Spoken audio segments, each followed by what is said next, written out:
আমরা শবে বরাত উপলক্ষে অনেকে অনেক কিছু তৈরি করেছি, তবে আমি চুষি পিঠা বানিয়েছি। আমাদের গ্রামে কিন্তু চুষি পিঠা আর রুটিটা একদম ফেমাস শবে বরাতের জন্য।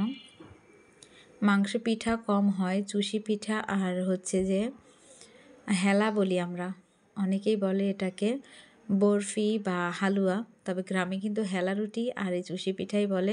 চুষি পিঠাও বলি না আমরা, কিন্তু ঝাল সেমাই পিঠা বলি এটাকে, কারণ সেমাইয়ের মতন হয় আর ঝালের মতো চোখা চোখা। এখানে আমি 500 গ্রাম পানি নিয়ে নিয়েছি, আর পানিটা দিয়ে দিব কড়াইয়ে, দিয়ে দিয়েছি লবণ। আর 500 গ্রাম পানির জন্য আমি 500 গ্রাম চালের গুঁড়ো নিয়েছি। 500 গ্রাম চালের গুঁড়ো নিয়েছি কারণ হচ্ছে এটা হচ্ছে শুকনো গুঁড়ো, আর শুকনো গুঁড়ার সাথে 500 গ্রাম পানিটাই দিয়ে দিয়েছি, কারণ আমি একটু বেশি জাল করে নিব, আর তখন পানিটা শুকিয়ে যাবে। আর উপরে যখন পানিটা এভাবে উপরে উঠে আসবে, তখনই আমি খুন্তির সাহায্যে চারোদিকে এভাবে পানিটা দিয়ে সিদ্ধ করে নিব। আসসালামু আলাইকুম, শাহিদা ভিলেজ ব্লগে সবাইকে আন্তরিক শুভেচ্ছা আর অনেক অনেক ভালোবাসা। আমি ঢেকে রেখেছি, তারপর এখন হাত দিয়ে গরম অবস্থায় মাখিয়ে নিচ্ছি, এতে করে ডোটা অনেক বেশি সফট হবে।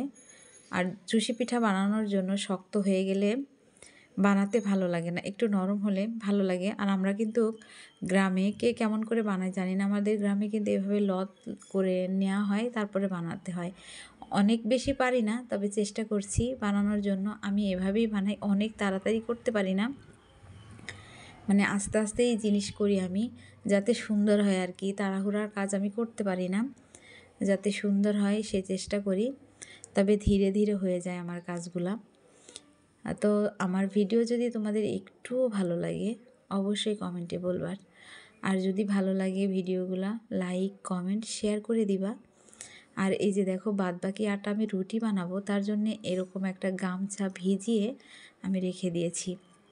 আর এখন একটু একটু আটা নিব, আর এভাবে হাত দিয়ে এভাবে বানিয়ে নিচ্ছি, ঝালের মতন হয়। তার জন্য আমরা এটাকে কিন্তু ঝাল সেমাই বলি। চুষি পিঠা খুব কম বলা হয়, গ্রামে কিন্তু ঝাল সেমাই বলা হয়। ঝাল সেমাই না, যেভাবে বলে আর কি, ঝাল সেওই। হ্যাঁ, তো এভাবে আমি সবগুলো পিঠা বানিয়ে নিব, কারণ একটু আস্তে আস্তে আমি বানাই, অনেক দ্রুত করতে পারি না, কারণ অনেক দ্রুত করতে গেলে সুন্দর হবে না, এরকম চোখা চোখা হবে না, আর দেখতে ভালো লাগে এরকম চোখা চোখা হলে। তাই আমি একটু একটু আটা নিচ্ছি আর এভাবে বানিয়ে নিয়েছি।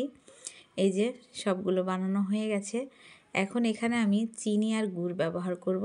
আর 500 গ্রাম দুধ নিয়ে নিয়েছি, দুধটা জাল করে নিব, ফ্রিজ থেকে নামিয়ে নিয়েছি, তার জন্য এরকম পাতলা হয়ে আছে। আর এখানে দারচিনি এলাচ তেজপাতা দিয়ে দিব, আর দিয়ে দিব চিনি দিয়ে দিচ্ছি, আর দিয়ে দিচ্ছি গুড়। আর এই স্বাদটা না, মানে এক একজনের টেস্ট এক এক রকম, কেউ অনেক বেশি মিষ্টি খেতে ভালোবাসে, আবার অনেকে কম মিষ্টি খেতে ভালোবাসে। আমার কাছে মিষ্টি জিনিস একটু মিষ্টি হলে ভালো লাগে, কম মিষ্টি ভালো লাগে না, মানে মিষ্টি জিনিস মিষ্টি হবে, একটু খাবো তারপরও অনেক বেশি ভালো লাগে। এখানে আমি চিনিও দিয়ে দিয়েছি, আর কালার যাতে হয় তার জন্য আমি গুড় দিয়ে দিয়েছি, দিয়ে দিলাম স্বাদ মতো লবণ। আর এই যে গুড়টা দেখো কত সুন্দর কালার, খেজুরের গুড়। আর এখন গুড়টা মাখিয়ে আমি চুলায় বসিয়ে দিব। এখানে নারকেলও দিয়ে দিয়েছি, ফ্রিজে নারকেলটা ছিল তাই নিচে পড়ে আছে।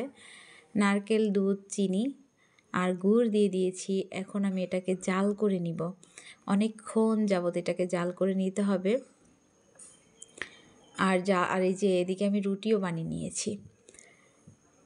তো এখন জাল করা হয়ে গেছে, অনেকক্ষণ রান্না করে নিতে হবে, কারণ হচ্ছে গ্রেভিটা যদি ঘন অনেক বেশি হয়ে যায় ভালো লাগে না।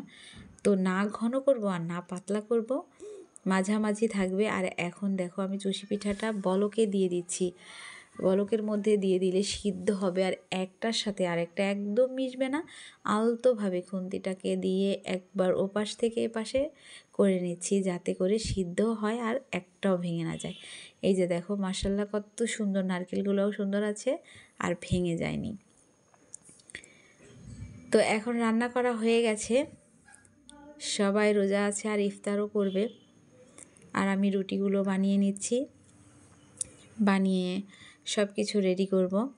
আর তোমাদের যদি এই চুষি পিঠা বানানোর রেসিপিটা ভালো লাগে অবশ্যই লাইক কমেন্ট শেয়ার করে দিবা, ঠিক আছে? আর অনেক বেশি ভালো থাকবা তোমরা, আমার জন্য দোয়া করো। আমি এই যে এখন ইফতার করছি চুষি পিঠা রুটি